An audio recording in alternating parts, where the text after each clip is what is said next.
Hey everyone, and welcome back to our channel. Today, we're diving deep into one of the most foundational stories of Chinese civilization, a tale of disaster, perseverance, and legendary heroism. This is the story of Yu the Great and how he tamed the devastating floods that threatened to swallow ancient China. So grab a cup of tea, get comfortable, and let's travel back in time. More than 4,000 years ago. Our story begins during the reign of the sage Emperor Yao. The Central Plains, the cradle of Chinese civilization, were in chaos. Not from war or famine, but from water. A relentless, catastrophic flood, a great flood, swept across the land. The historical text, the Book of Documents, describes it vividly. The deluge assailed the heavens, and in its vast expanse, it encircled the mountains and covered the hills. Imagine a world where the water never recedes, where homes are submerged, fields are destroyed, and people are forced to live in trees or on high mountain peaks, constantly fighting for survival. The suffering was immense, and the very existence of their society was at stake. Emperor Yao, deeply concerned for his people, sought a hero, someone capable of conquering this seemingly unstoppable force of nature.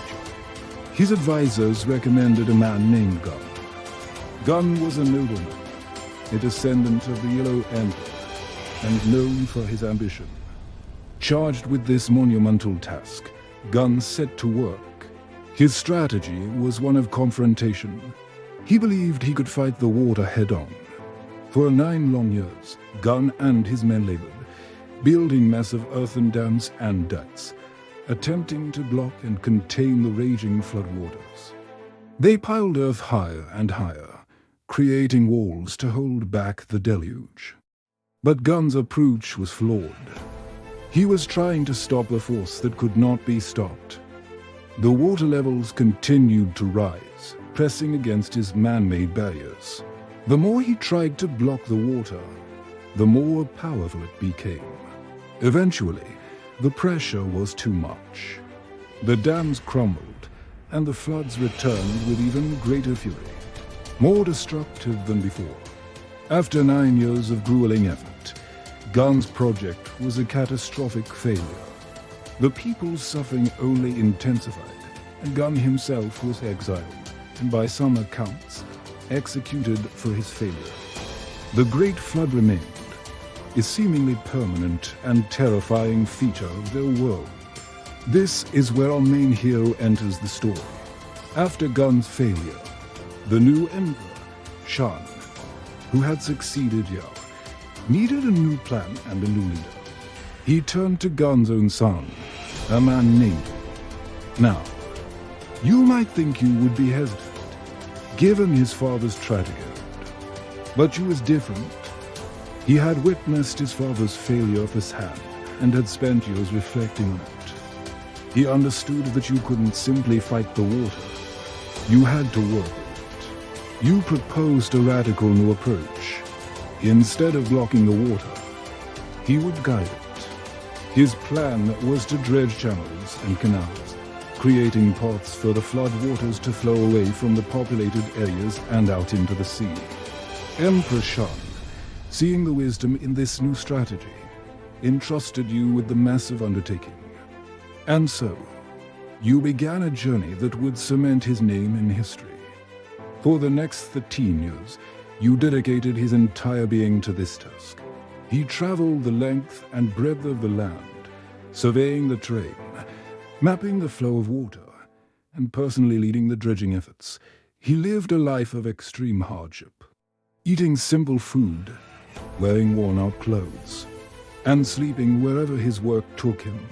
The historical records say he carried the tools of a common laborer, his hands and feet callous from the endless toil.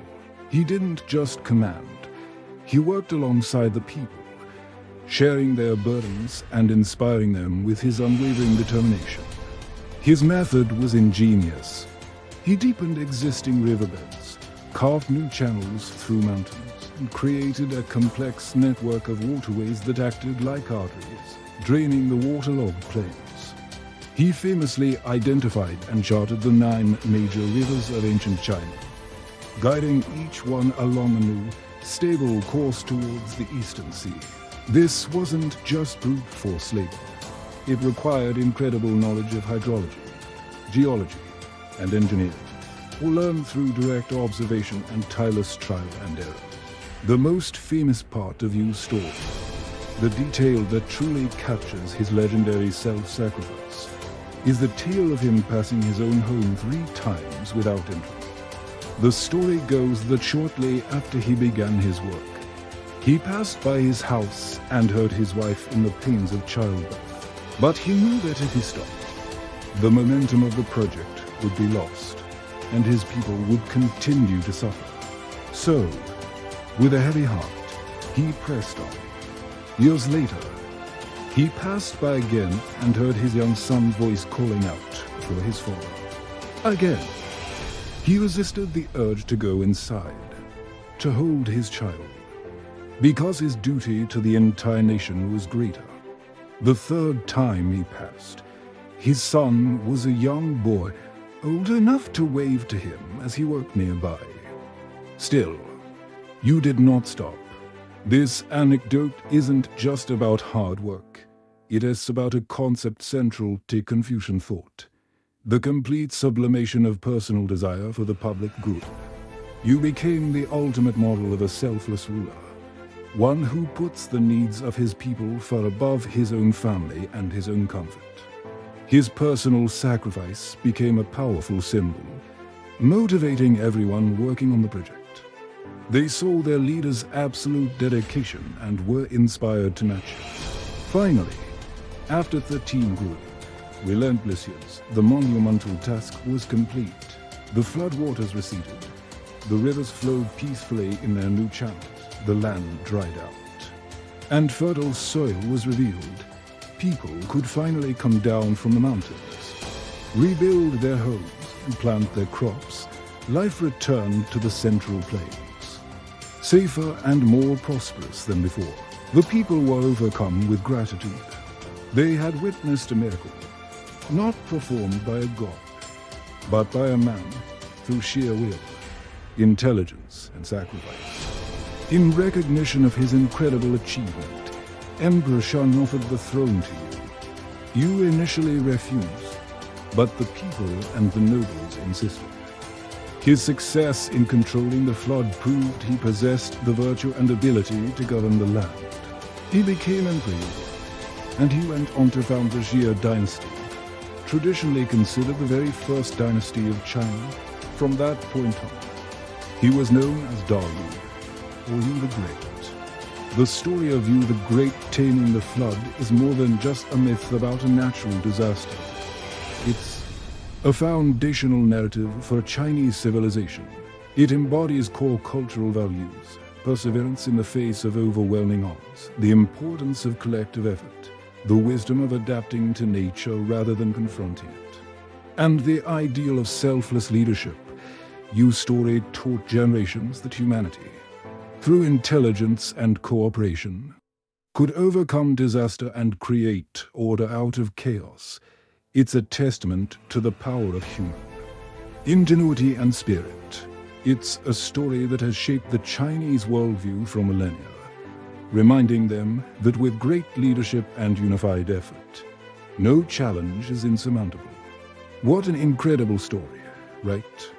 The scale of the disaster and the sheer determination required to fix it are just mind-boggling. It really makes you appreciate the foundational myths that shape a culture. What do you find most inspiring about the story of Yu the Great? Let me know your thoughts in the comments below. Thanks so much for watching, and if you enjoyed this journey into ancient history, please give this video a thumbs up and subscribe for more stories from around the world. We'll see you in the next one.